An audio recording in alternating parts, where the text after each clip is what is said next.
Mesdames et messieurs, bonsoir et bienvenue sur votre plateau spécial Entrepreneus. Aujourd'hui, nous avons une émission spéciale pour pouvoir parler et répondre à beaucoup de questions qui remontent pas mal en ce moment, des questions que vous vous posez sur tout ce qui concerne l'agro-transformation dans nos départements. Nous sommes avec le délégué interministériel Arnaud Matranchard. Bonsoir. Bonsoir. Est-ce que vous nous entendez bien ? Oui, je vous entends bien. Alors, pour ceux qui ne vous connaissent pas, vous êtes délégué interministériel et vous travaillez avec le ministère des Outre-mer et avec le ministère de l'Agriculture et de l'Alimentation. Oui, c'est ça. Je suis délégué interministériel à la transformation agricole des Outre-mer. Donc, c'est un poste qui a été créé fin 2019. Et donc, c'est pour assurer la coordination des travaux, du développement de l'agriculture sur les territoires d'Outre-mer. Et donc, je dépends du ministère des Outre-mer et du ministère de l'Agriculture.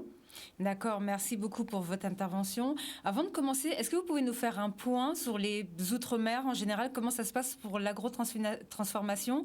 C'est un gros sujet dans nos départements, même nous, entre nous, on en parle beaucoup, surtout en ce moment, puisqu'il y a une espèce de crise où tous les territoires se posent des questions au niveau des territoires, que ce soit Guadeloupe, Martinique, Guyane, Réunion. La Réunion est plus en avance que nous sur l'agro-transformation parce qu'elle utilise beaucoup d'outils. Comment ça se passe pour nous? Est-ce que vous pouvez nous faire un point, s'il vous plaît? Alors, la transformation agricole, c'est un peu différent de l'agro-transformation. Quand on parle d'agro-transformation, on fait plutôt référence à l'industrie agroalimentaire. Si on parle de manière plus générale de la production agricole, effectivement, le soutien apporté par les finances publiques qui est assez important pour la production agricole. On a un recensement général agricole qui vient de sortir qui montre qu'on a un peu plus de 40 000 emplois à temps plein qui sont sur la filière agricole dans les départements d'outre-mer. Et sur le soutien, c'est un soutien de plus de 850 millions d'euros par an qui comporte à peu près 400 millions d'euros de fonds communautaires, à peu près 200 millions d'euros de fonds nationaux et puis un peu plus de 200 millions de défiscalisation pour le ROM des territoires d'outre-mer. Et dans la répartition de ce soutien, c'est vrai qu'il y a des filières traditionnelles qui reçoivent beaucoup d'aide. C'est le cas de la filière banane qui reçoit à peu près, par la filière banane, Martinique-Guadeloupe, c'est-à-dire la filière qui exporte sa production de bananes vers le territoire hexagonal. Donc c'est un soutien à peu près de 129 millions d'euros par an. Et puis il y a le secteur du sucre qui est important aussi, qui reçoit à peu près 200 millions d'euros de soutien par an. Et donc ces filières sont traditionnellement plus aidées que les autres filières parce qu'elles avaient des soutiens historiques. Parmi les territoires, on peut dire que la Réunion est globalement le territoire qui reçoit le plus d'aide. Si on parle des subventions, on est à peu près à 250 millions d'euros pour la Réunion. Et on doit être à peu près à 140 millions d'euros pour la Guadeloupe et 160 millions d'euros pour la Martinique. Alors que les territoires comme la Guyane et Mayotte sont à moins de 20 millions d'euros. D'accord, merci pour ces renseignements. Est-ce que vous savez si les plus petits producteurs, est-ce que c'est possible qu'ils soient plus aidés? Est-ce qu'on peut changer l'aiguillage de manière à ce qu'ils puissent développer vraiment et changer notre consommation? Est-ce que ça, c'est possible ou pas? C'est des choses que vous êtes en train de mettre en place? Alors, c'est un débat, puisque aujourd'hui, il y a deux grands types de soutien, si vous voulez, pour le monde agricole de la production primaire. Il y a des soutiens du premier pilier de la politique agricole commune, qui s'appelle le POSEI dans les départements d'outre-mer, et puis le deuxième pilier, qui est les crédits du FEADER. Et le choix qui a été fait outre-mer n'est pas le même que celui qui a été fait dans l'Hexagone. Dans l'Hexagone, on avait trop de production. Donc on a essayé de freiner la production. Et donc, c'est-à-dire que l'aide était couplée, c'est-à-dire que vous aviez tant d'euros par kilo de produits agricoles, et on a découplé l'aide pour freiner la production. Et aujourd'hui, les aides du premier pilier de la PAC dans l'Hexagone sont découplées, c'est-à-dire que ce sont des aides en euros par hectare. Historiquement, ce n'est pas le choix qui a été fait dans les territoires d'outre-mer, où au contraire, on voulait aider et soutenir et développer la production. Et on a maintenu le couplage de l'aide, ce qui fait qu'aujourd'hui, l'aide est en euros par kilo. Alors, ça implique qu'il faut connaître et déclarer la quantité de produits agricoles qui est mise sur le marché. Et c'est plus difficile de connaître le volume mis sur le marché que de déclarer les surfaces. Et ce qui explique que c'est vrai que dans les territoires d'outre-mer, les petits agriculteurs échappent au système d'aide POSEI, qui est plutôt orienté vers ceux qui ont des productions qu'on peut mesurer et qui sont dans des systèmes organisés et qui perçoivent aujourd'hui l'aide. Ça pourrait être un choix différent. On a un débat avec les chambres d'agriculture qui souhaiteraient, surtout donc en Martinique et en Guadeloupe, pour faire un rééquilibrage. Pardon ? Pour faire un rééquilibrage peut-être ? Oui, pour que d'une manière ou d'une autre, les petits agriculteurs qui aujourd'hui échappent à l'aide puissent en bénéficier. Et donc, on a un travail qui est initié au sein des instances nationales de concertation de l'Office payeur des aides outre-mer, qui est l'ODEADOM, l'Office de développement de l'économie agricole d'outre-mer, pour voir comment aborder ce problème, soit au travers des aides du premier pilier dont on vient de parler, soit au travers des aides du deuxième pilier, où désormais il va exister des mesures qui permettront forfaitairement d'aider les agriculteurs. D'accord. Merci beaucoup pour ce renseignement. On parle beaucoup depuis quelques années de la monoculture, justement, qu'il faudrait éviter et qu'il faudrait développer autre chose. Est-ce que ça, c'est un sujet que vous abordez aussi ? Comment on peut changer ça ? Oui, c'est évidemment un sujet qui fait l'objet de beaucoup de discussions. Le président de la République, en octobre 2019, il avait lancé et initié une démarche de transformation agricole des outre-mer en demandant à ce que les sujets agricoles, dont le sujet dont vous parlez, c'est-à-dire l'aide aux petits agriculteurs, mais aussi le problème de la monoculture, qui n'est pas bonne pour les sols aussi. Discuter. Et donc ça a fait l'objet de discussions dans qu'on a appelé les comités de transformation agricole locaux, où il y avait l'ensemble des acteurs du territoire qui ont fait des propositions, et ces propositions sont désormais discutées au sein des instances nationales de concertation après avoir été présentées aux parlementaires. D'accord. Et quels sont les dispositifs qui sont mis en place pour la transformation agricole en Outre-mer pour les années à venir ? Alors, ils sont multiples. On a récemment, et c'est encore en cours, lancé le plan de relance qui comporte un volet agricole sur lequel les Outre-mer sont concernés. On a, à l'heure où je vous parle, alors que le plan n'en est qu'à sa première année, on a déjà plus de 41 millions d'euros d'aide qui ont été apportés pour les territoires d'outre-mer, que ce soit par exemple pour acheter des agroéquipements qui permettent de se passer de l'utilisation de produits phytosanitaires. Je vous donne un exemple, si on ne veut plus utiliser d'herbicides, eh bien, il faut pouvoir désherber mécaniquement et pour cela s'équiper. Donc il y a eu récemment un appel à projet de 10 millions d'euros qui a été ouvert pour les Outre-mer. Et en ce moment, donc en début de semaine, on a ouvert un autre appel à projet pour que les agriculteurs puissent s'équiper contre les aléas climatiques, que ce soit la sécheresse ou les événements climatiques extrêmes type ouragan, et bien que pour soutenir l'achat d'équipements pour les agriculteurs. Et donc, en plus de ces soutiens du plan de relance, on peut aussi travailler à voir comment, dans l'écriture des programmes de soutien actuels, qui peuvent être modifiés tous les ans, on peut prendre en compte les demandes qui nous sont remontées des acteurs locaux.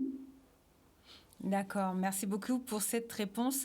Aussi, je voudrais savoir aussi une question qui revient souvent sur notre territoire, aussi beaucoup en Martinique. Comment faire pour que la consommation locale coûte moins cher, puisqu'on est beaucoup, nos agriculteurs sont beaucoup taxés, bien souvent ils n'arrivent pas à vivre, ils n'arrivent pas à transformer leurs produits.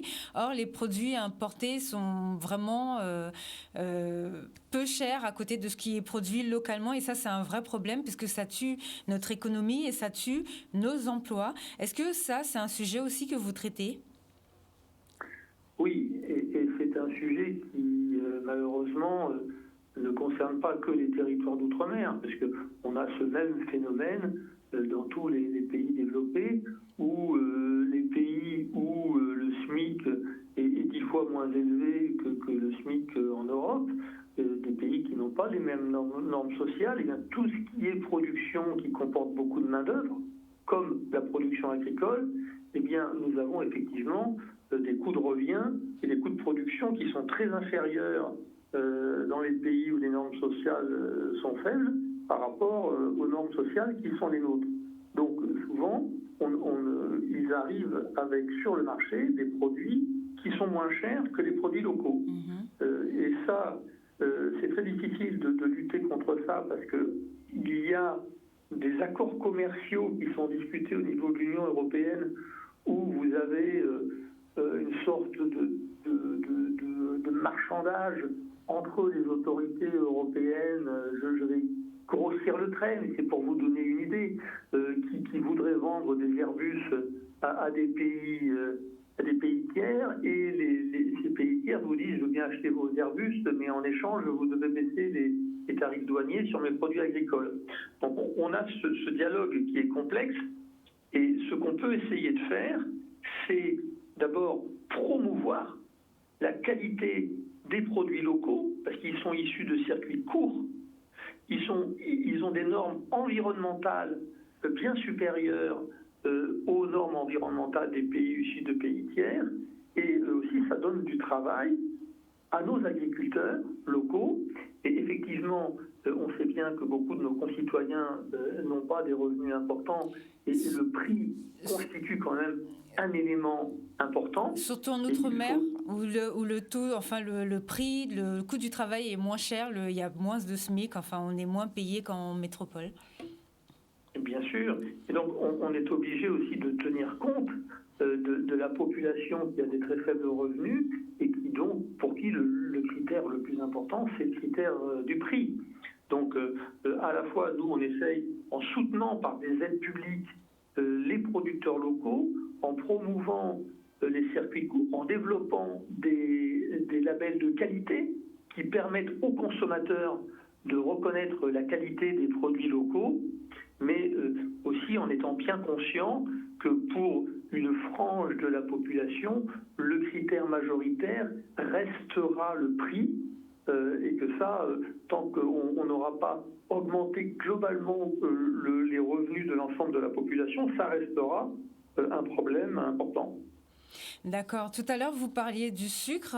Est-ce qu'il y a eu des évolutions? La dernière fois que vous avez fait une intervention, on parlait de cette histoire de sucre bio, puisqu'on sortait d'un traité européen. Est-ce qu'aujourd'hui, vous pouvez nous faire un point pour savoir où nous en sommes, s'il vous plaît? Alors, sur le sucre, la production de sucre outre-mer, c'est une production donc à partir de canne à sucre. Ce sont les seuls territoires européens qui produisent de la canne à sucre. La production, elle est à peu près de 250 000 tonnes par an.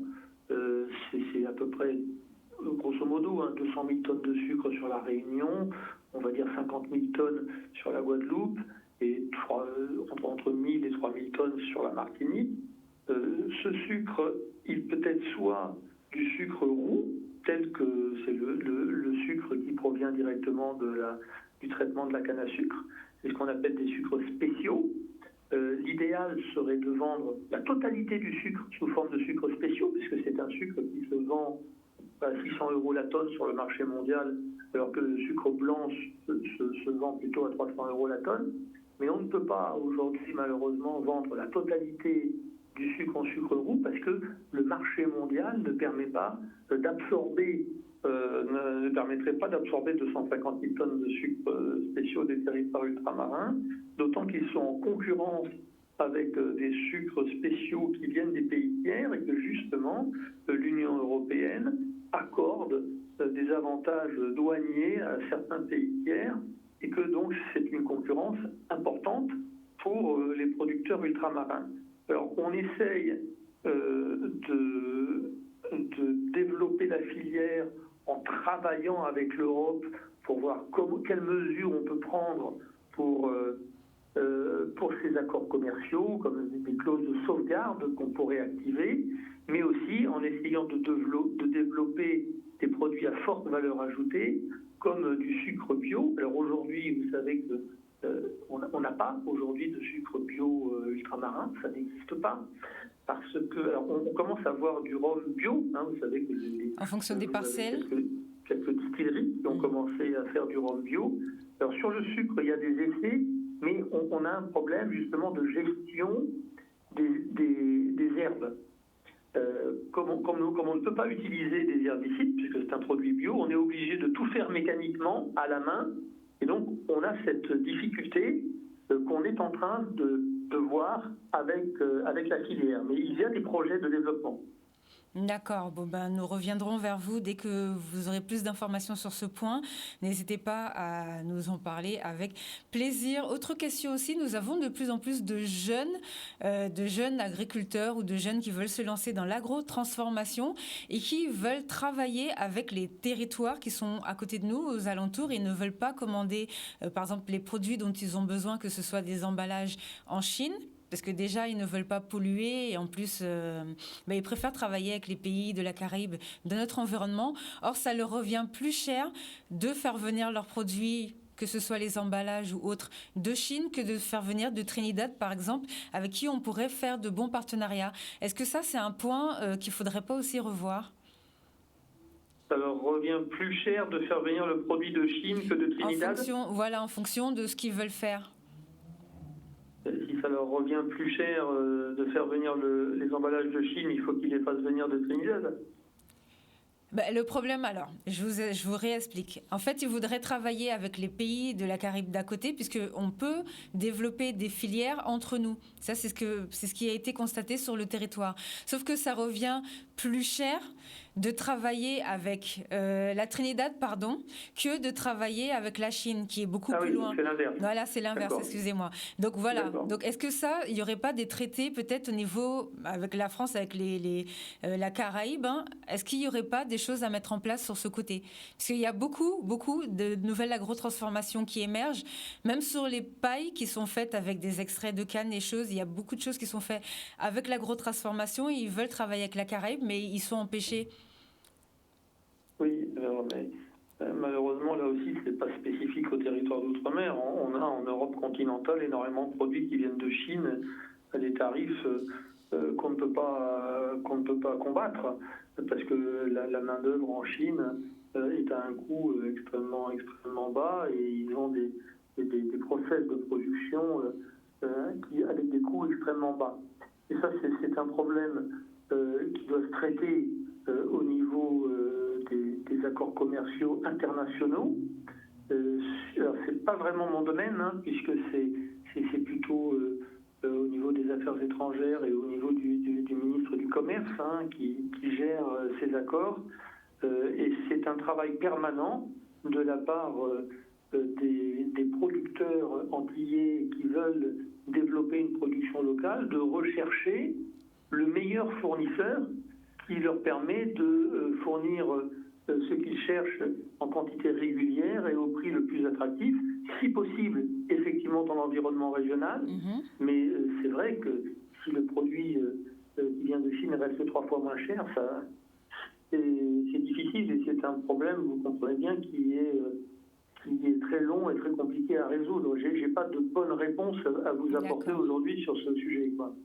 D'accord, merci beaucoup pour cette réponse. Et dernière chose, pour tout ce qui est transformation agricole, ça devient compliqué aussi pour nos professionnels sur le terrain de transmettre soit leurs terres ou soit leur matériel à leurs enfants, parce que tout est de plus en plus cher, hein. Vous étiez en train de nous répondre aussi sur ce point. Est-ce que pour tout ce qui est transmission, il peut y avoir des choses qui sont mises en place pour aider à la reprise, que ce soit les jeunes qui reprennent l'exploitation de leurs parents, ou bien que ce soit des nouvelles personnes qui reprennent un terrain. Est-ce que ça aussi, il y a des choses qui vont être mises en place de ce côté? Alors, la première chose qui freinait la transmission, c'était le problème des retraites agricoles. Oui, aussi. Puisque pendant très longtemps, les retraites agricoles étaient extrêmement faibles.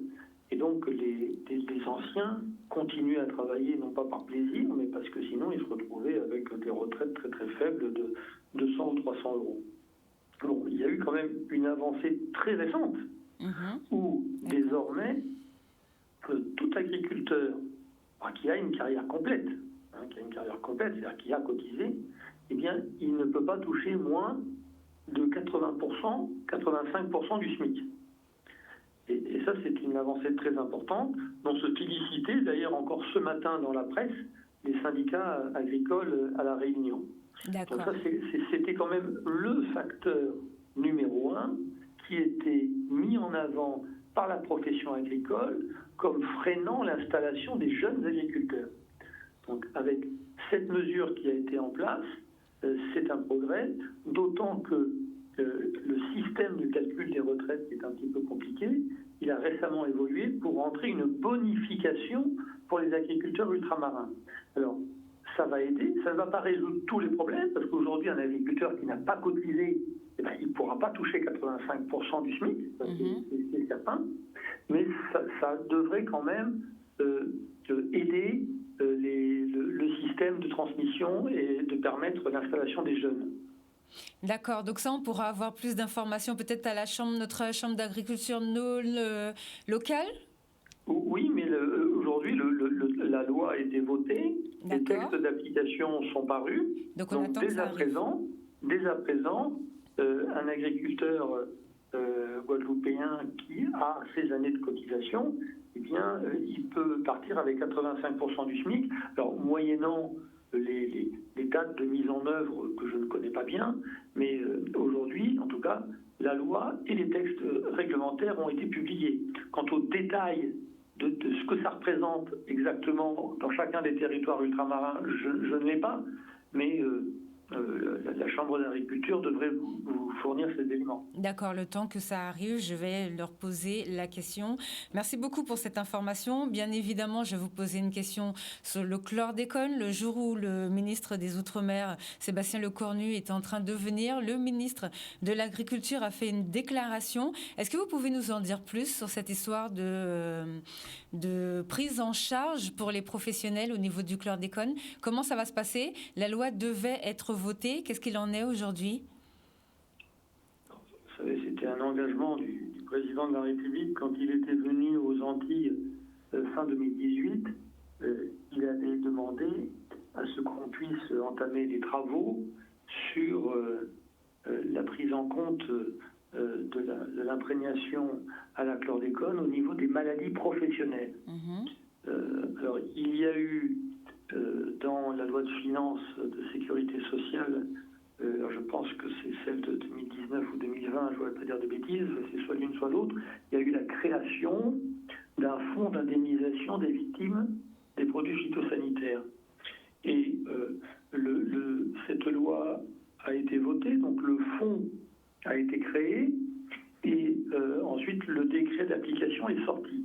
Mais comme c'est un phénomène, c'est un processus un peu complexe, il manque désormais un décret qui doit permettre de fixer les conditions dans lesquelles un travailleur agricole qui a travaillé dans des bananeraies, eh bien, pourrait bénéficier pourrait être éligible à une indemnisation pour maladie professionnelle. Alors, les deux paramètres qui sont importants, c'est la durée d'exposition et puis le temps entre la déclaration de la maladie et la demande d'indemnisation. Et ces paramètres doivent être fixés dans un décret et le ministre de l'Agriculture s'est engagé à publier ce décret avant la fin de l'année. Donc, alors j'avoue que je n'ai pas regardé le journal officiel, je ne sais pas s'il a été publié ou pas, mais en tout cas, il sera publié d'ici la fin de l'année. Et à ce moment-là, ça ouvrira la possibilité aux agriculteurs qui le souhaitent de déposer un dossier de demande d'indemnisation qui devra ensuite être instruit. Sachant que toute la population est contaminée, ça va être difficile pour les travailleurs d'avoir accès, enfin de faire partie des gens qui vont être pris en charge? Est-ce que les critères vont être compliqués? Alors aujourd'hui, le décret dont on parle, c'est pour les maladies professionnelles. Ce n'est pas pour l'ensemble de la population. Oui, ça j'ai bien compris. Mais c'est juste pour dire que pourquoi mettre des conditions d'accès peut-être compliquées ou restreindre? C'est le cas de l'ensemble des maladies professionnelles. À chaque fois qu'on rentre dans un tableau professionnel, un couple maladie-exposition, on est bien obligé de fixer des durées. Voilà, il ne suffit pas d'avoir travaillé, d'être passé 1 heure dans un champ de bananes une fois dans sa vie pour pouvoir être éligible à une indemnisation. Mais on a de très nombreux salariés et de très nombreux planteurs qui ont travaillé des années dans les plantations de bananes et qui seront parfaitement éligibles au système d'indemnisation. C'est la majorité, l'immense majorité des travailleurs concernés. D'accord, merci beaucoup pour ces informations. Est-ce que vous avez autre chose, des nouvelles directives qui sont sorties à nous transmettre, s'il vous plaît? Non, juste pour rappeler que la démarche de transformation agricole se poursuit et que cette démarche vise à promouvoir la consommation par les consommateurs ultramarins de produits locaux et de produits locaux de qualité. Donc, on pourra tracer la production, on pourra connaître les conditions de production, parce que aujourd'hui, nos concitoyens, ils veulent des modes de production qui n'utilisent plus de produits phytosanitaires et qui produisent des produits de qualité, et ils veulent pouvoir en connaître l'origine. Et la consommation de produits locaux devrait permettre de lutter contre des phénomènes qu'on observe dans les territoires ultramarins et que malheureusement on connaît bien, qui sont des phénomènes de surpoids, des phénomènes d'obésité, avec leur cortège de maladies cardiovasculaires, de diabète. Et c'est la consommation de produits locaux, plutôt que des produits trop sucrés qui viendraient de l'extérieur, eh bien, qui pourra permettre de lutter contre ce phénomène. Et l'objectif est véritablement que le consommateur ultramarin puisse se nourrir à partir de produits locaux, tracés et sains. D'accord, donc on va organiser tout ça. Merci beaucoup. Une petite question sur les fonds européens, juste avant de vous laisser. Là, on sort du plan 2014-2020. Le prochain plan, vous le connaissez? Vous savez comment ça va se passer, les montants ou la distribution? Est-ce que vous avez des informations sur ça? Alors, les enveloppes ont été communiquées sur la période 2014. Alors, d'abord, les fonds européens, il y a les fonds du premier pilier de la PAC, qu'on appelle le POSEI. La PAC, c'est la politique agricole commune. Ces fonds, ils sont de 278 millions d'euros par an. Ce sont des crédits communautaires. Ces fonds, ils sont gérés par l'État et aujourd'hui, on a eu une assurance de la part de la Commission européenne que le montant de ces fonds serait maintenu pendant toute la durée de la programmation à venir. Donc désormais, on a cette certitude. D'accord. Ensuite, il y a les fonds du deuxième pilier, du FEADER. Donc là, ce sont des fonds qui représentent à peu près 120 millions d'euros par an, donc c'est moins élevé que les fonds du POSEI. On a eu, sur la période 2014-2020, on avait une enveloppe d'environ 850 millions pour l'ensemble des territoires dont 170 millions d'euros à peu près pour la Guadeloupe. Alors ces fonds, sur la période 2014-2020, en Guadeloupe, c'est le conseil régional qui était l'autorité de gestion, et qui l'est toujours d'ailleurs, et qui donc est en responsabilité pour décider et orienter la consommation de ces crédits, et de réaliser les maquettes budgétaires et de ventiler sur les différentes mesures de ce qu'on appelle le programme de développement régional les fonds disponibles. Sur la période 2021-2022, qui est la période actuelle, alors il y a eu un phénomène de transition parce que au niveau européen, ils ont mis du temps à se mettre d'accord sur le programme 2021-2027. Donc il y a eu une période de transition en 2022-2023. Donc pour la Guadeloupe, par exemple, on a reconduit les fonds habituels, donc à peu près c'est 40 millions d'euros à peu près pour la Guadeloupe, mais ça a été complété par ce qu'on a appelé les crédits FEADER relance, parce que je vous ai dit tout à l'heure qu'il y avait un plan de relance avec des fonds nationaux gérés par l'État, mais ce volet relance national est complété par un volet relance européen avec des crédits FEADER relance qui étaient à peu près de 22 millions d'euros pour la Guadeloupe, et ces fonds sont venus se rajouter en 2021-2022 au fond du FEADER principal qui était déjà en place. Et c'est donc le conseil régional qui est en responsabilité pour gérer ces fonds. Et à partir de 2023, il va y avoir une petite évolution, puisque l'État va récupérer sur le FEADER ce qu'on appelle les aides surfaciques, c'est-à-dire les aides qui sont en euros par hectare, alors que les collectivités territoriales garderont la gestion des autres fonds. D'accord. Merci beaucoup pour cette intervention et merci de toujours répondre à nos questions lorsque nous avons besoin d'avoir un petit éclaircissement. Je vous remercie. Merci à vous. Merci. Au revoir. Bonne soirée. Merci. Au revoir. Merci de nous avoir suivis. Nous nous retrouvons lundi. Donc, normalement, lundi, on devrait parler du RSI qui a été transformé en SSI. Voilà.